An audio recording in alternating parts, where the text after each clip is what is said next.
अगर मैं आपसे ये पूछूं कि दुनिया की सबसे पहली इंटरनेशनल यूनिवर्सिटी कौन सी है, तो आपका जवाब हार्वर्ड हो सकता है, बॉस्टन हो सकता है या फिर ऑक्सफोर्ड हो सकता है। लेकिन ये तीनों ही गलत है। दुनिया की सबसे पहली इंटरनेशनल यूनिवर्सिटी है नालंदा यूनिवर्सिटी।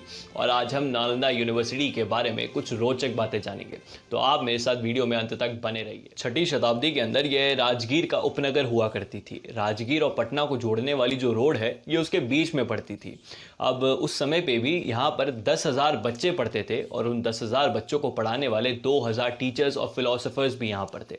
कमाल की बात तो ये है कि ज़्यादातर बच्चे जो हैं वो इंटरनेशनल थे, मतलब बाहर के, हिंदुस्तान के बाहर के यहाँ पर पढ़ने आए। मशहूर चीनी यात्री हैंग सॉन्ग ने भी नालंदा यूनिवर्सिटी में 1 साल तक शिक्षा ग्रहण करी और नालंदा यूनिवर्सिटी के बारे में बहुत कुछ लिखा। और कमाल की बात तो यह है कि ये वर्ल्ड की सबसे पहली इंटरनेशनल यूनिवर्सिटी तो थी ही, लेकिन ये वर्ल्ड की पहली यूनिवर्सिटी थी जो बच्चों को हॉस्टल फैसिलिटी भी देती थी, और वो भी एब्सोल्युटली फ्री। सब कुछ वहाँ पे, पढ़ना फ्री था, रहना फ्री था, खाना फ्री था, आपको बस वहाँ पर आके शिक्षा ग्रहण करनी। और कहते हैं ना कि हर खूबसूरत चीज़ को एक ना एक दिन ग्रहण जरूर लगता है। नालंदा यूनिवर्सिटी को भी बख्तियार खिलजी नामक नाम के लुटेरे का ग्रहण लग गया था।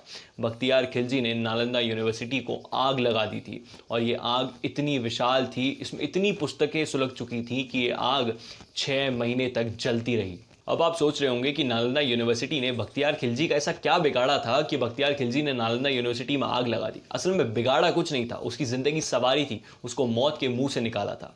एक समय था जब बख्तियार खिलजी हिंदुस्तान के ऊपरी क्षेत्रों में राज करता था।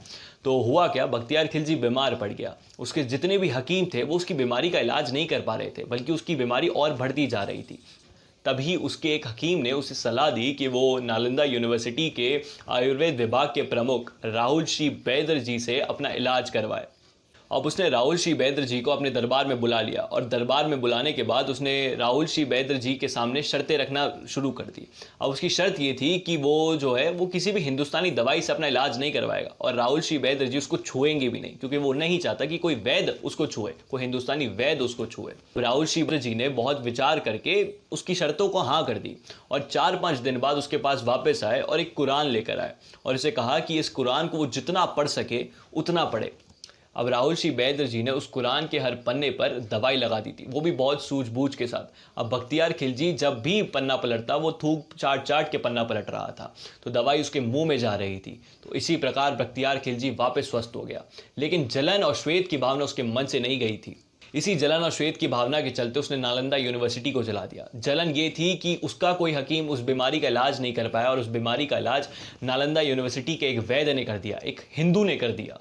इसी जलन के चलते उसने नालंदा यूनिवर्सिटी को जलाने के आदेश दे दिए, और जलाने के ही नहीं, उसने नालंदा यूनिवर्सिटी में पढ़ाने वाले हजारों शिक्षकों को मार दिया। जहां पर वो छात्र वो नालंदा यूनिवर्सिटी में पढ़ रहे थे उनको भी मार दिया, और जो भी व्यक्ति नालंदा यूनिवर्सिटी को बचाना जा रहा था उसको भी मार दिया।